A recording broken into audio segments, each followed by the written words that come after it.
माननीय कुलाधिपति राठौर साहब, pro chancellor Vikrant Singh Rathore, vice chancellor Pawan Agarwal, registrar madam Licha Verma और सभी सम्मानीय शिक्षकों, मेरे प्रिय विद्यार्थियों, रिसर्च मैं पिछले 53 साल से कर रहा हूं। मेरा पहला पेपर 1972 में एक national academy of sciences journal निकलता था, नेशनल एकेडमी का। उसमें मेरा पहला पेपर निकला था, जिसमें मैंने आज भी मैं याद करता हूं तो पेपर क्रोमेटोग्राफी की थी शुगर की। एप्पल में कौन कौन सी शुगर्स होती हैं, सुक्रोज, फ्रक्टोज, ग्लूकोज, गैलेक्टोयूरानिक एसिड, उनका हमने पेपर क्रोमेटोग्राफी से सेपरेशन किया था। और उस जमाने में क्रोमेटोग्राफी बहुत बेसिक टेक्निक हुआ करती थी। और क्रोमेटोग्राफी जब हम लोग करते थे तो वाटमैन 1 फिल्टर पेपर यूज करते थे, वाटमैन 42 एंड वाटमैन 1। और अगर किसी ने पेपर क्रोमेटोग्राफी कर ली तो ये माना जाता था बहुत बड़ा साइंटिस्ट है। और हमारे पास लोग आते थे, वो कहते थे यार बिसेन मेरे को ये बताओ ये कैसे किया। हम ये सेपरेशन साइट्रस में करना चाहते हैं, हम ये सेपरेशन गुआवा में करना चाहते हैं। और मैं जबलपुर में काम किया करता था, वहाँ पे एग्रीकल्चर यूनिवर्सिटी थी, एक प्रोफेसर चांद करके वहाँ प्लांट पैथोलॉजी में प्रोफेसर हुआ करते थे। वो हिसार से ट्रांसफर होकर के आए थे, वो पेपर क्रोमेटोग्राफी सीखने आए थे। अब मुझे ये लगता है वो बहुत बेसिक टेक्निक थी। वो पहला पेपर 1972 में मैंने पब्लिश किया था। और पेपर क्रोमेटोग्राफी उस जमाने में बहुत ही प्रेवलेंट टेक्निक थी कि पेपर क्रोमेटोग्राफी के द्वारा आप organic acid, amino acid, sugar सब कुछ आप सेपरेट कर सकते थे। वो मैंने शुगर किया, फिर दूसरा पेपर अमाइनो एसिड्स पे किया, फिर तीसरा पेपर ऑर्गेनिक एसिड पे किया। अब मैं जब ऑर्गेनिक एसिड का किया, मैंने कहा यार 2 तो मैंने इंडिया में रिसर्च पेपर पब्लिश किए हैं जिसको हम बाहर भेजेंगे। तो उस पेपर को मैंने भेजा जर्मनी, वहां से कुछ ऑब्जेक्शन लग के आया। उसके बाद मैंने उसको इटली भेज दिया। और इटली में वो फाइटोपैथ मेडिटेरेनिया करके एक जर्नल हुआ करता था, उसमें जब आ गया तो जितने भी लैब के रिसर्च वर्कर थे सबने पार्टी मांगी। उस जमाने में अपना पार्टी, जब भी कोई किसी का रिसर्च पेपर पब्लिश होकर के आता था तो हम लोग पार्टी दिया करते थे। और इस तरह इंटरनेट नहीं था, जब भी हम लोगों को पेपर भेजना पड़ता था एक लिफाफे में बंद करके, एयर मेल लगा करके, और उसको अपना एयर मेल से भेजते थे। उसमें उस जमाने के 50-60 रुपए जो है एयर मेल में खर्च हो जाते थे। और बस भगवान से ये प्रार्थना करते थे कि लौट के ना आए, नहीं तो दोबारा भेजना पड़ेगा और इतने पैसे फिर लगेंगे। और उस समय स्कॉलरशिप मिलती थी 250 रुपए। 250 रुपए स्कॉलरशिप से अगर 50 रुपए 100 रुपए हम एयर मेल में लगा रहे हैं तो हमको अपने पॉकेट खर्च में कहीं कंजूसी करनी पड़ती थी। तो यही मनाते थे, भगवान हनुमान जी के मंदिर जाते थे, भगवान वो पेपर गया है उसको पब्लिश हो जाए, वो लौट के ना आए, नहीं तो फिर वो 50-60 रुपए की फिर शपथ पड़ जाएगी। तो जब वो पब्लिश होकर के आया तो बहुत खुशी हुई। उसके बाद एक और मैंने अब एनकरेज हुआ, दूसरा पेपर भी मैंने कहा कि यहाँ पे हमने एक पेपर भेजा था, वो छप गया, तो दूसरा भी भेजा और तीसरा भी भेजा। उससे और हौसला बढ़ा तो फिर मैंने जर्मनी में भेजना चालू किया, जर्मनी से हुआ, फिर अमेरिका भेजना चालू किया।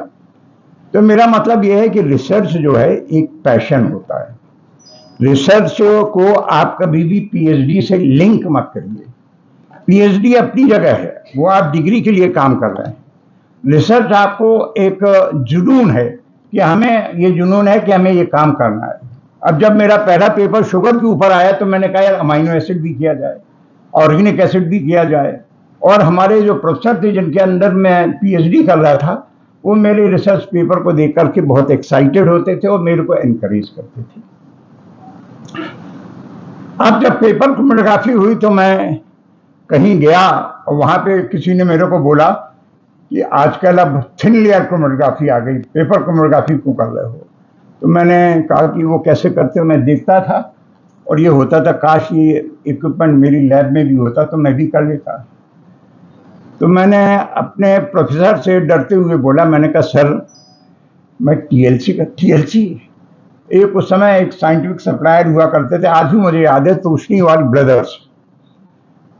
तो उनसे मैंने कोटेशन मंगवाया 1200 रुपए में। ये हम आपको बता रहे हैं 1978-79 की बात। 1200 रुपए में पूरा टीएलसी का एपरेटस आता। तो डिपार्टमेंट को ग्रांट जो है, हमारे जो बायोसाइंस के डिपार्टमेंट को ग्रांट, हमारे प्रोफेसर को जो कंटीजेंसी मिलती थी वो मिलती थी 20,000 रुपए एनुअल। मैंने कहा सर ये बताइए क्या करें? क्या ले लो, देखा जाएगा, ले लो देखते हैं। तो मैंने लिया। अब आ गई। अब आने के बाद मुझे ये था इसको उपयोग कैसे करें। तो मैंने ये पता लगाया कि ये कहाँ कहाँ पे है, क्योंकि अब खरीद तो ली थी देख करके एक्साइटमेंट में आती। तो मेरे को मालूम पड़ा वेटनरी कॉलेज में वहाँ पे यूज करते हैं बायोकेमिस्ट्री में। तो मैं बायोकेमिस्ट्री के चक्कर लगाने लगा और साइकिल होती थी, साइकिल से अपना जाऊं और जाके वहाँ पे शाम तक बैठा रहूं, वो लोग अपना टीचर्स क्लास लेने जाएं, वहाँ से सीख के आए तो मैं टीएलसी करने लगा। तो रिसर्च, मेरा ये मतलब है कहने का कि रिसर्च में अकेले नहीं, आपको इंटरेक्ट करना पड़ता है, दूसरों से मदद लेनी पड़ती है। आप अगर ये चाहें कि हम अकेले बैठ करके रिसर्च कर लेंगे, आप जब तक इंटरेक्ट नहीं करेंगे, जब तक आपके क्रॉस मतलब इंटरेक्शन ऑन दी आइडियाज नहीं होगा, तब तक आप किसी कंक्लूजन पे नहीं पहुंच पाएंगे। तो मैंने टीएलसी सीखी। अब जब मैंने टीएलसी सीख ली तो मेरे से टीएलसी सीखने के लिए साइंटिस्ट भागलपुर से आते थे और पटना से आते थे कि भाई वो टीएलसी की मैंने एक पेपर पब्लिश किया। अब उसमें मेरे को ये आया कि यार इससे तो एक काम किया। अब उससे इमर्ज होने लगे आइडिया।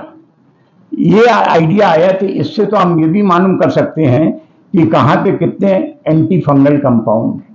अगर प्लांट के हमने उसको टीएलसी में रन किया और रन करने के बाद उसका सेपरेशन हो गया और उसके ऊपर मैंने अगर फंगल के स्पोर्स को स्प्रे कर दिया तो जिस पोर्शन में वो ग्रोथ नहीं होगी उस पोर्शन में मतलब कोई एंटी फंगल कंपाउंड है। तो फंगल को लेकर के उससे मैंने एंटी फंगल कंपाउंड आइडेंटिफाई किया। पेपर वो उसके बेसिस पे मैंने पूरी अपनी डीएससी थीसिस कर ली। और डीएससी थीसिस जो है उस एंटी फंगल कंपाउंड के लिए एक नई टेक्निक डेवलप हो गई कि टीएलसी से हम एंटी फंगल कंपाउंड आइसोलेट कर सकते हैं, आइडेंटिफाई कर सकते हैं और ये सब कर सकते हैं। तो इस तरह से हम आगे बढ़ते चले गए। और उसमें अब जब हम क्रोमेटोग्राफी में अपना वो कर रहे थे तो पहले सबसे किताब आई आइवोर स्मिथ की पढ़ी, स्टाइल की आई। तो मैं सब जितनी क्रोमेटोग्राफी से रिलेटेड लिटरेचर होता था वो सब मैं अपना बुलवा लेता। आज भी मेरे पास है। आज कोई टीएलसी यूज नहीं करता, आज कोई पेपर क्रोमेटोग्राफी यूज नहीं करता। फिर इक्विपमेंट आ गया गैस क्रोमेटोग्राफी, फिर गैस क्रोमेटोग्राफी यूज की, स्पेक्ट्रोफोटोमेट्री। तो मैंने अपनी लाइफ में जो साइंटिफिक रिसर्च होती है बेसिक से लेके आज जमाना क्या आ गया, आज आ गया इंफॉर्मेटिक साइंस का, आज आ गया इंफॉर्मेटिक साइंस का। वो अगर अब हम पीछे देखते हैं पेपर क्रोमेटोग्राफी, आज हम देखते हैं कि इंफॉर्मेटिक साइंस, तो हमको ये लगता है हम कहाँ से कहाँ आ गए। उसी प्रकार से जैसे नॉर्मल वे में अगर हम देखें कि जब हम पढ़ते थे तो उस जमाने में लालटेन जला के मिट्टी के तेल में पढ़ाई किया करते थे और उसके बाद आज जो है ये एरा आ गया है। तो इसी तरह से रिसर्च में भी जो है वो पेपर क्रोमेटोग्राफी से आज हम किस एरा में आ गए हैं, इंफॉर्मेटिक साइंस में। अब जहां तक रिसर्च जर्नल की बात है, कोई भी रिसर्च जर्नल कहीं से भी निकालो उसकी महत्व तभी तक है जब तक उसका साइटेशन इम्पैक्ट नहीं है। सबसे ज्यादा इंपॉर्टेंट साइटेशन क्या है आपका, इम्पैक्ट फैक्टर क्या है। आप अगर कोई भी रिसर्च आर्टिकल अगर उसका कोई साइटेशन नहीं है, अगर उसका कोई इम्पैक्ट फैक्टर नहीं है, तो it is just like an article which you have published in A newspaper. Newspaper में आप छाप दें या उसमें छाप दें, उसका कोई महत्व नहीं पड़ता है जब तक आपके उसका साइटेशन ना हो, जब तक आपका इम्पैक्ट फैक्टर ना हो। आपने रिसर्च की, उसका इम्पैक्ट क्या पड़ा, और वो इम्पैक्ट फैक्टर जो है वो आपके पेपर के साइटेशन से बनता है। और उसका इम्पैक्ट फैक्टर में ये है कि एक ने आपके पेपर को वो साइट किया, उस एक के पेपर को 3 लोगों ने और साइट किया, उन 3 ने और साइट किया, तो उससे आपका इंडेक्सिंग होती है। इसलिए मैं बता रहा हूं, journal of cancer science and research, उसका मैं एडिटर इन चीफ हूं। वो अमेरिकन यूनिवर्सिटी से चालू हुआ और उन लोगों ने मेरे को कहा कि ये मैं जर्नल चालू कर रहा हूं, मैं आपको इसमें ये बनाना चाहता हूं। अब उसमें जो सबसे बड़ा काम ये रहता था कि शुरू में 2-3 साल तक तो हम उसमें आप रिव्यूअर ढूंढिए, रिव्यूअर को भेजिए, भेजने के बाद उनको परस्यू कीजिए कि वो जल्दी से रिपोर्ट भेजें, फिर उसको कम्युनिकेट कीजिए। Is a very very long process. और उसके बाद जब उनका इम्पैक्ट फैक्टर बढ़ने लगा, और इम्पैक्ट फैक्टर के लिए फिर हम कुछ लेटर डलवाए मेरे से कि आप उनको लिखिए कि हमारा ये इम्पैक्ट फैक्टर आ रहा है, और लोगों को ये लगे रहना पड़ता था कि ये हमारा रिसर्च पेपर है, इसको लोग साइट करें, और साइट करने के ये लिए है वाइड पब्लिसिटी हो आपके रिसर्च जर्नल की। और जब तक आपके रिसर्च जर्नल की वाइड पब्लिसिटी नहीं होगी, तब तक वो रिसर्च जर्नल नहीं होता है। मान लीजिए आपने एक जर्नल निकाला, हम बात कर रहे हैं पुरानी है, पिछले 20 साल से मैं एजुकेशन से बहुत ज़्यादा जुड़ा नहीं हूँ, इसलिए मैं अपने ज़माने की बात बता रहा हूँ। उसमें ये होता है कि आपने अगर अपने जर्नल में सब पेपर आपने अपने इंस्टीट्यूट के छाप दिए, तो उसको वो कॉलेज मैगजीन मानेंगे, और वो कॉलेज मैगजीन के रूप में उसको ट्रीट किया जाएगा, उसको रिसर्च जर्नल नहीं ट्रीट किया जाएगा।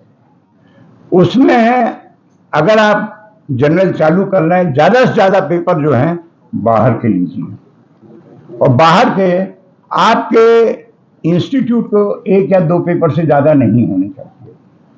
और जर्नल जब भी निकालें तो सबसे पहले एडिटोरियल, किसी भी फील्ड में हो, आप विदेश से कोई अच्छा कोई वो है तो उसका जब तक आप एडिटोरियल नहीं लेंगे, क्योंकि वो आपके पास आ रहा है वो एडिटोरियल पढ़ के। एडिटोरियल आपको एक आउटस्टैंडिंग जो भी साइंटिस्ट हो, एजुकेशनिस्ट हो आपके फील्ड का, उसका आपको एडिटोरियल लेना पड़ेगा। और जितना ज़्यादा से ज़्यादा पॉसिबल हो, अपनी इंस्टीट्यूशन के एक से ज़्यादा शुरुआत में आप 1-2 साल। और दूसरी चीज, रिव्यूइंग जो है वो बहुत ही हार्ड होनी चाहिए, टफ होनी चाहिए। वो किसी भी हालत में किसी की रिकमेंडेशन पे आप पेपर पब्लिश नहीं करेंगे। जब तक आपका रिव्यूइंग टफ नहीं होगा, जब तक पेपर रिजेक्ट नहीं होगा, और वो उसके बाद जब आप वो लिखेंगे ना उनको, वो आपसे बोलेंगे कि आपके पास कितने पेपर आए थे। जैसे आप स्कूपस की बात कर रहे हैं, स्कूपस वाले पूछेंगे आपके पास कितने पेपर आए थे, आपने कितने रिजेक्ट किए, आपके कौन कौन रिव्यूअर थे, ये सब पूरा डिटेल मांगेंगे। और उसके बाद वो आपको इंडेक्सिंग करते हैं। इंडेक्सिंग के लिए ये है कि क्योंकि हमें मालूम है कि journal of cancer science, journal of cancer medicine, उसके लिए मेरे को बहुत मेहनत करनी पड़ी थी 5-6 साल तक, और भेजा था उन्होंने। अब तो बहुत हाई चला गया, उसका इम्पैक्ट फैक्टर भी बहुत ऊपर चला गया है। तो इसके लिए स्कूपस का इंडेक्स या कोई भी इंडेक्सिंग करवाइए, चाहे रिसर्च गेट में करवाइए, चाहे स्कूपस में करवाइए। हमारी फील्ड में मेडलाइन है, हमारी फील्ड में पबमेड है, तो उसमें भी होता है। तो इसलिए उसके लिए सबसे बड़ी चीज़ है पेपर की जो भी है उसकी क्वालिटी अच्छी होनी चाहिए, आपके रिव्यूअर बहुत आउटस्टैंडिंग होने चाहिए। और अगर कोई रिव्यूअर किसी पेपर को रिजेक्ट कर देता है तो उसमें आप कभी बुरा मत मानिए। और कोई अगर रिवीजन के लिए लिखता है, ये आपके लिए बहुत बड़ी चीज़ है कि उसने पढ़ करके आपको ये बताया, यहाँ पे इसको मॉडिफिकेशन करवाइए। तीसरी चीज़ जो है, आप लोगों को शायद नहीं मालूम होगा कि मैं जब इस इंस्टीट्यूट में आया था, यहाँ से एक जो सबसे बड़ी चीज़ मेरे को मिली थी वो थी बिल गेट फाउंडेशन से मेरे को $1,40,000 की वो मिला था रिसर्च प्रोजेक्ट। राठौर साहब की मदद थी, रीटा वर्मा की मदद थी, इन लोगों ने मुझे बहुत मदद किया। और विक्रांत इंस्टीट्यूशन जो है वो grand challenges Canada, government of Canada का, उस साइट पे जाएंगे विक्रांत इंस्टीट्यूट के नाम पे, वो मेरा पूरा प्रोजेक्ट चला है और प्रोजेक्ट 2 साल चला था। शुरुआत में ये हुई, जब मेरे को प्रोजेक्ट मिला तो पहले तो ये था कि वो प्रोजेक्ट मेरे को मिलेगा ही नहीं, और वो इसलिए नहीं मिलेगा क्योंकि हम सरकारी संस्था में नहीं थे, हम विक्रांत में थे, और वो जो देते हैं वो पब्लिक फंडेड इंस्टीट्यूशंस को देते हैं। तो मेरे को ये कहा कि आप यूनिवर्सिटी से जुड़ जाइए या MIT से पब्लिक फंडेड इंस्टीट्यूशन से जुड़ जाइए। तो मैंने उनको बोला कि भाई मैं प्रोजेक्ट नहीं लूँगा। अगर ये है, क्योंकि जो फॉरेन एजेंसीज हैं उनका ये रहता है कि आपको टाइमली आपको जवाब देना पड़ता है, टाइमली आपको फंड यूज़ करके अपना सबमिट करना पड़ता है। मैंने कहा वहाँ पे हम काम नहीं कर सकते क्योंकि कोई सामान ही नहीं खरीद सकते हैं, और सामान नहीं खरीद सकते हैं तो उसमें बड़ी दिक्कत होती है। तो जब तक रिसर्च में एक फ्रीडम होनी चाहिए काम करने की। अब यहाँ पे ये था,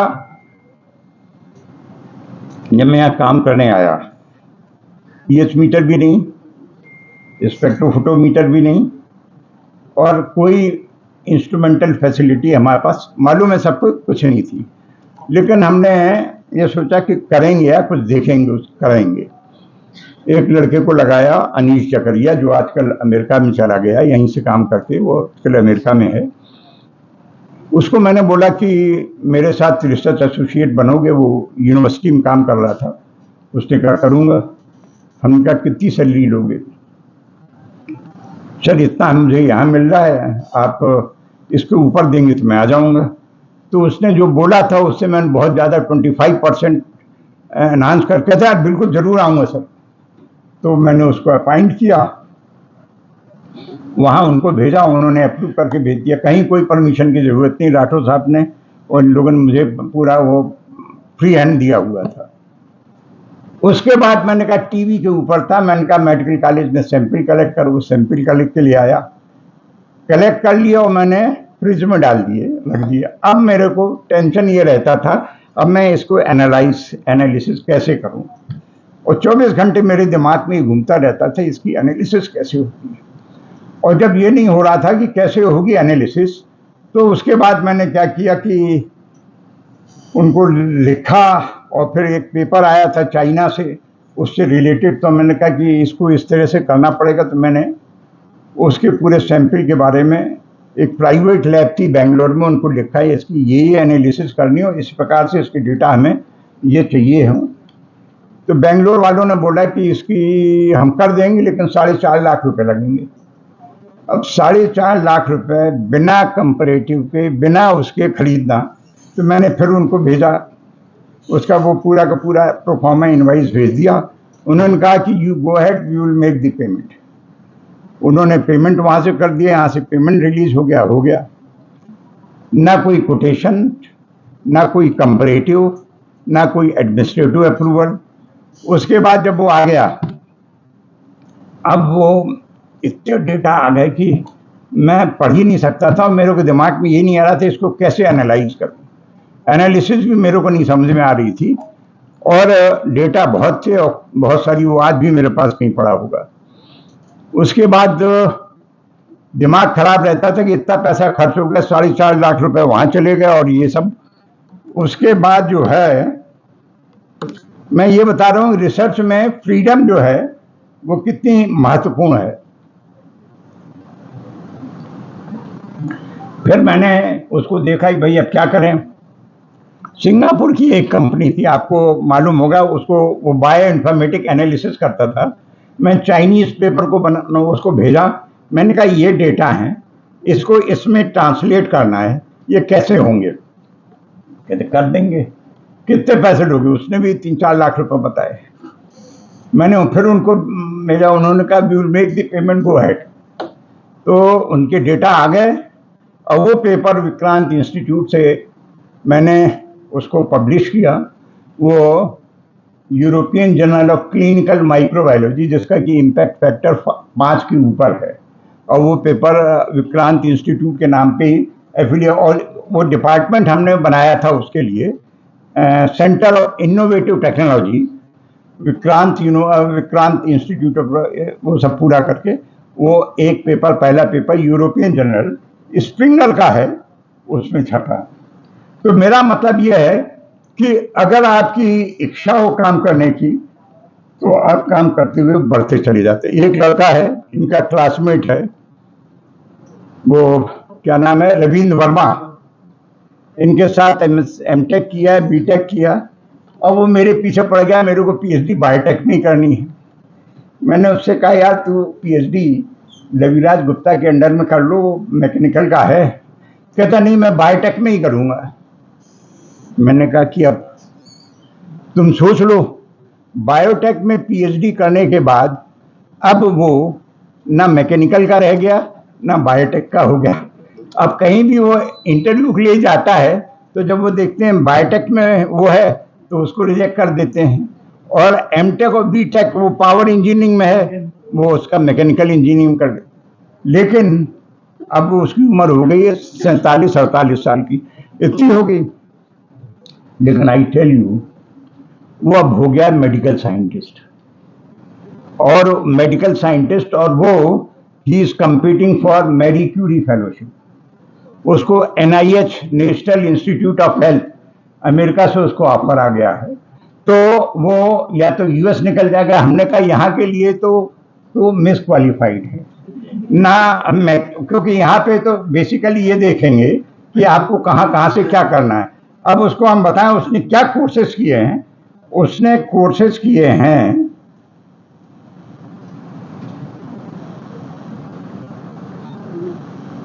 ये मैं इसलिए बता रहा हूं कि ये जो आप डिग्री मिल रही है ये आपको केवल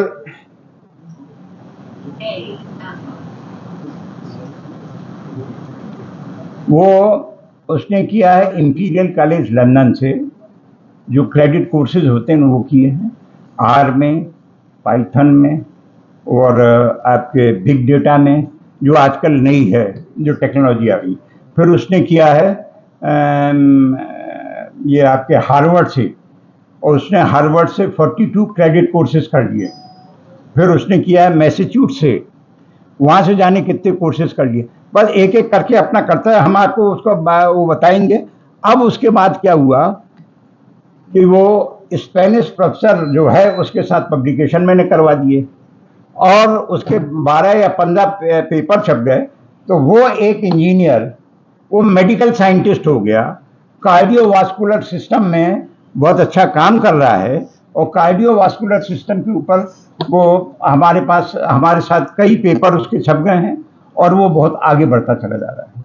तो मेरा मतलब यह है कि ये जो आप यहाँ डिग्री ले रहे हैं ये केवल आपको एलिजिबल बनाती है, ये केवल आपको एलिजिबल बनाती है। सीखने के बहुत सारे चांसेस हैं। आजकल हमारे समय में केवल मेडिकल और इंजीनियरिंग होती थी, आज के ज़माने में आपके बहुत सारी फील्ड्स वो आ गई हैं, और आपकी डिग्री और आपका पैशन दोनों को मिक्स मत कीजिए। पैशन अलग है, डिग्री अलग है। तो पैशन को कभी मरने मत दीजिए, डिग्री केवल आपको एलिजिबल बना देती है। अब हम एक दिन हमारे पास फ़ोन आया सिंगापुर से कि साहब आप हमें एक रिसर्च आर्टिकल, रिव्यू आर्टिकल लिख दीजिए, मैं आपको $2500 दूंगा। मैंने कहा आजकल हम कंप्यूटर में बैठ नहीं पाते हैं, आधे घंटे में मेरे को आँख में दिक्कत होती है। तो मैंने कहा कि देखते हैं। मैंने पहले सोचा कि ये कर पाएंगे नहीं कर पाएंगे। मैंने कहा मैं बताता हूँ। मैंने एक अपने विद्यार्थी से बात की, मैंने कहा ऐसा ऐसा है, रिव्यू आर्टिकल लिखना है, और वो कहते सर हो जाएगा, अगर आपके पास अच्छे लड़के निकल जाते हैं फिर वो आपको संभाल लेते हैं बुढ़ापे में। तो उस लड़के ने कहा सब हो जाएगा। हम तो तुम आजकल कर क्या रहे हो? कहते सर अनएम्प्लॉयड बैठा हूँ और मैं ललितपुर में हूँ, मेरे पास कंप्यूटर है। हमने कहा कंप्यूटर की पैसे मैं दे दूंगा तुम्हें। तो कहते हमने कहा ये आएगा उसके बाद तुम कंप्यूटर ले लेना। इतना अच्छा रिव्यू आर्टिकल लिखा है, इतना अच्छा रिव्यू आर्टिकल लिखा है, और मैंने उसको जो पैसे आए मैंने उसको ट्रांसफ़र कर दिए। अब उसके बाद क्या सर और बताइए। तो ये जो है रिसर्च, अगर आप पैशन बना करके रखते हैं तो रिसर्च में आप बहुत, आपकी रिकॉग्निशन भी बढ़ती है, लड़के भी बढ़ते हैं। ऐसे ही मैं अभी बीच में, रीचा भी थी, हम भी थी, प्रोबायोटिक पे काम करने लगी थी। प्रोबायोटिक को कमर्शलाइज किया था ट्रुपलाइट फूड से। मेडिकल फील्ड बहुत चेंज होने वाली है। आप आगे आने वाले 8-10 साल में जो आपकी ये कीमोथेरेपी और दवाई वाली जो चल रहा है, ये खत्म हो जाएगा। इसमें आपका आएगा, बहुत ज़्यादा तेजी से आएगा, न्यूट्रिशनल थेरेपी। मैं बीच में सागर गया था। सागर यूनिवर्सिटीज़ की हालत ये है कि लड़के बिना काम के बैठे हुए हैं, और मैं जो होता है कि मैं आदमी को पकड़ता हूँ, कहाँ पे टैलेंट है उसको पकड़ लें। एक लड़का मेरे को मिला, एक प्रोफेसर कांगो है वहाँ पे माइग्रो, हमने उनसे बोला क्या कर रहे हो। उनके हमने लड़की को बोला, हमने कहा कि एक प्रोबायोटिक इन्फॉर्मेटिक्स में पेपर लिखो, तो उसको बहुत अच्छा लगा। अभी तक ये कहा जाता है कि हमारे पास 2 नर्वस सिस्टम है, एक सेंट्रल नर्वस सिस्टम, एक एंटेरिक नर्वस सिस्टम। और एंटेरिक नर्वस सिस्टम और central nervous system, they are connected with axis. वो लड़की से मेरा डिस्कशन हुआ और उसने कुछ पेपर निकाले। उसने कहा third nervous system is also there which is endocrine nervous system. अब जब वो हुआ तो मैंने कहा कि तू पेपर लिख। उसने पेपर लिखा और पूरे सब सॉफ्टवेयर ऐप सबका उसने अपना रेफरेंस दे करके वो लिखा। और वो मेरे ख्याल में अभी मैंने सबमिट किया उस पेपर को, पहले भेजा, पेपर बड़ा हो गया था, उसकी साइज ऊपर हो गई थी, उसको रिड्यूस किया। अगर वो आ जाएगा तो that will be first paper on the probiotic informatics, that whatever information we get here or whatever information we get in our alimentary canal, that comes from bacteria, that comes from probiotic bacteria। और आप लोगों को बता दें, आपका जितना भी वजन है उसमें 2.5 किलो आप घटा दीजिए। वो जो 2.5 किलो आपका वजन है वो बैक्टीरिया का है, और वो जो बैक्टीरिया जो है वही आपकी बॉडी को रेगुलेट करते हैं। 2.5 किलो वजन केवल आप बैक्टीरिया के लेके चल रहे हैं, और वो बैक्टीरिया आपको हेल्दी बनाए हुए हैं।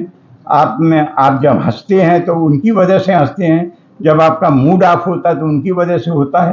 तो इसलिए जो है वो सब चीज़ें हम लोगों ने वो उसमें प्रोबायोटिक इन्फॉर्मेटिक्स, पहली बार हम लोगों ने शब्द यूज़ किया प्रोबायोटिक इन्फॉर्मेटिक्स। अब वो अगर पेपर आएगा तो उसका हमें मालूम है कि उसका साइटेशन बहुत ऊपर जाएगा। तो इसलिए मैं यही कहना चाहूँगा कि रिसर्च को पैशन के रूप में यूज कीजिए, और कहीं से अगर कोई क्रिटिसिज्म पेपर का आता है तो उसको पॉजिटिविटी के साथ यूज कीजिए, उसके हिसाब से आप अपना इम्प्रूव कीजिए, उसी से आप आगे बढ़ेंगे। और टेक्नोलॉजी के साथ चलिए। हम उस टेक्नोलॉजी से आज इंफॉर्मेटिक्स में आ गए हैं, तो इंफॉर्मेटिक्स से आगे भी अगर कोई होगी तो हम पिछले 53 साल से कंटिन्यूअसली हर साल 3-4 पेपर पब्लिश करते हैं इंटरनेशनल जर्नल में, और आज हमारे करीब 600 पेपर छप चुके हैं, 12 या 15 किताबें छप चुकी हैं। लेकिन मैं अब जो हूँ, I am dependent on my student, और जब आप स्टूडेंट के ऊपर डिपेंड करते हैं तो स्टूडेंट की क्वालिटी को इम्प्रूव करते हैं। टीचर अपने एक्सपीरियंस से क्या करता है, विद्यार्थियों की क्वालिटी को इम्प्रूव करता है, उसको बताता है कि इस फील्ड में इस तरह से आगे बढ़ो। तो मैं कोई काम नहीं करता हूँ, लेकिन उनको इम्प्रूव करता हूँ। तो उससे क्या होता है, सोसाइटी में इम्प्रूवमेंट होता है, साइंस में इम्प्रूवमेंट होता है, टेक्नोलॉजी का एडॉप्टेशन होता है, और technology is use for the welfare of mankind. So with these words I am very happy, I am delighted to see the growth of Vikrant University under the leadership of Rathore Sahab and family. So with these words I thank every one of you. यदि किसी को कुछ question पूछना है तो मेरे से पूछ सकते हैं। Thank you very much.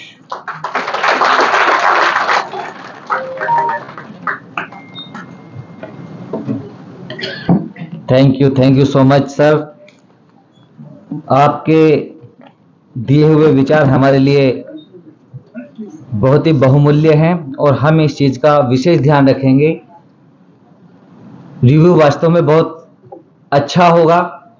Paper वही आगे जाएंगे जो बहुत अच्छे होंगे और बहुत अच्छा बोर्ड बनाया हुआ है, उसमें फॉरनर बोर्ड लिया हुआ है। बहुत अच्छा ये एडिटोरियल बोर्ड बनाया गया है वास्तविक रूप से, जिसके परिणाम बहुत अच्छे आएंगे। और बिल्कुल ये 4 लाइन शायद इसीलिए बैठती होंगी, लाइन सेट हो अगर सामने मंजिल तो जुर्रत और बढ़ती है, हो अगर सामने मंजिल तो जुर्रत और बढ़ती है, अगर हो रास्ता मुश्किल तो हिम्मत और बढ़ती है, और आ जाएं बिकने पर अगर तो गिरते हैं दाम अक्सर, आ जाएं बिकने पर तो गिरते हैं दाम अक्सर, न बिकने का इरादा हो तो कीमत और बढ़ती है। तो मैं अपने सभी अतिथियों से निवेदन करता हूं, मुख्य अतिथि सर, कुलाधिपति महोदय, उप कुलाधिपति महोदय, vice chancellor sir, registrar madam, Richa Verma madam, associate research director, please come on the stage. मैं दे दूंगा, जाइए आप।